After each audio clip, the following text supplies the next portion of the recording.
always value the ability to communicate directly with Congress in general and with this committee in particular.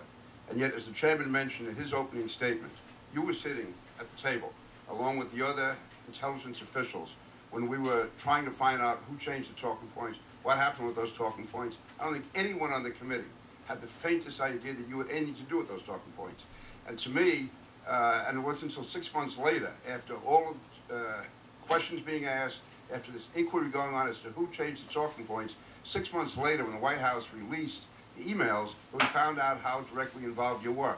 And quite frankly, I have to say that that was, at best, it's misleading by omission what you did that day and continue to do afterwards, or at worst, lying by omission.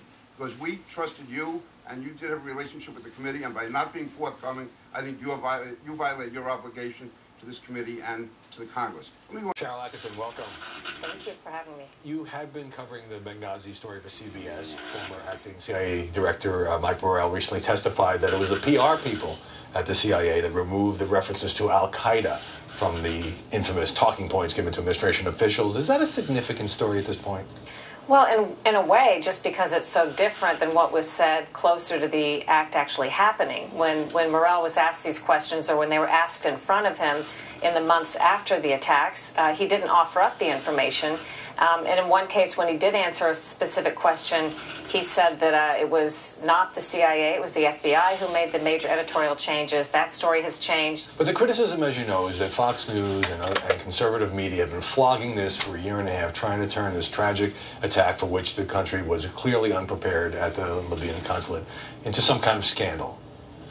Well, I think that's a strategy in of itself. If you disagree with some damaging facts of things that have happened on your watch, and you can controversialize it or call it political, then perhaps some people won't listen to it.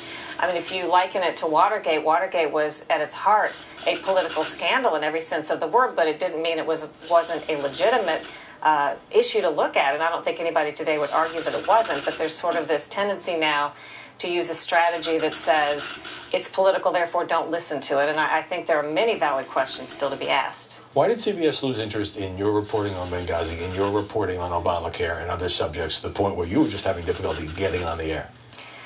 I think that's part of a broader trend that's happening, not just at CBS, but there seems to be, the last couple of years, much less interest in what I call original and investigative in-depth reporting that hasn't been seen elsewhere. There seems to be a visceral reaction to doing stories that could ruffle feathers, whether it's certain people in the political spectrum or even corporate interests. I think there's come to be a narrowing universe of stories that are desired by the broadcasts, and it leaves us with sometimes, I think, newscasts that don't dig very deep. If you leave the government, you go to a firm, Beacon Global, which has as one of its principles a person who was in the leadership at the State Department. One of those people Victoria Nuland seems to be worried about. And then you go to CBS News, and the brother Ben Rhodes, who is very concerned, I believe his brother is the director of CBS News. Now, you can smile, you can say this is all conspiracies, and isolated by themselves, I might agree with you. When you see the whole totality here, this is why people have questions. And bear that kind of pressure, I think it borders on inappropriate if it's a part of a campaign to sort of stop and influence and manipulate the reporting. Well, what would some officials say to you? I mean, how is this more than the usual sort of working the refs that goes on every day in Washington? Well, rather than providing the information that I think they're required to provide, the public information that we own, and answering questions, it's just a lot of obfuscation, accusations, saying things are phony scandals, bogus, not real, giving misinformation and false information. I mean, that's provably true in some cases, and then modifying it when they're caught doing so. If you try to go back at them for a piece of additional information and you say, you point out that what you said earlier isn't true, they may now in retrospect admit that, but craft a slightly different story. And I got it wrong. I said the FBI, when in fact the CIA was the one to take it out of the talking points. What I was thinking at the time was about another change that the FBI had asked for. The FBI made another change because it did not want to be too definitive about who conducted the attack.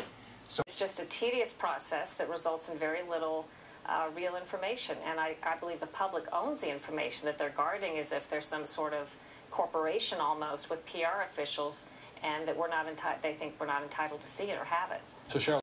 Yes, sir. I was wondering if you were aware of the Act of 1871. I'm not aware of any particular act in 1871. Is there something that you're referring to in particular? With no constitutional authority to do so, Congress created a separate form of government for the District of Columbia. It took our organic constitution and replaced it with a corporate constitution. So America is not even a country; it's a corporation, and that's what this healthcare is about. Control of our schools, our food, our everything, every control aspect of our life is under this. And people need to wake up. This is not a bill for the people. This is not even a country. And people need to look into this. This is a corporation. The United States is a corporation, and it's all for the corporations. Conclude that the White House used your talking points to perpetrate its own misguided political agenda. I believe that the White House wanted America to believe Al-Qaeda to be on the run. And thus, they needed the attacks to be in response to an anti-Islamic video, and so the White House used your talking points to say so. Eventually, during the Clinton years, our government made a secret pact with Saudi Arabia and Pakistan to end the chaos in Afghanistan by introducing a new force called the Taliban.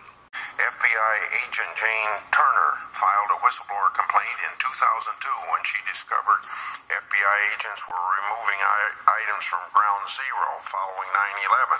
She faced retaliation for raising concerns about these agents, and her case has been stuck in administrative limbo at Justice Department for over 9 years. We noted that our private security in Afghanistan appears to be a major source of payoffs to the Taliban. Our report has the first official statement that it's the second largest source of money to the Taliban. After drugs. After drugs, that's right.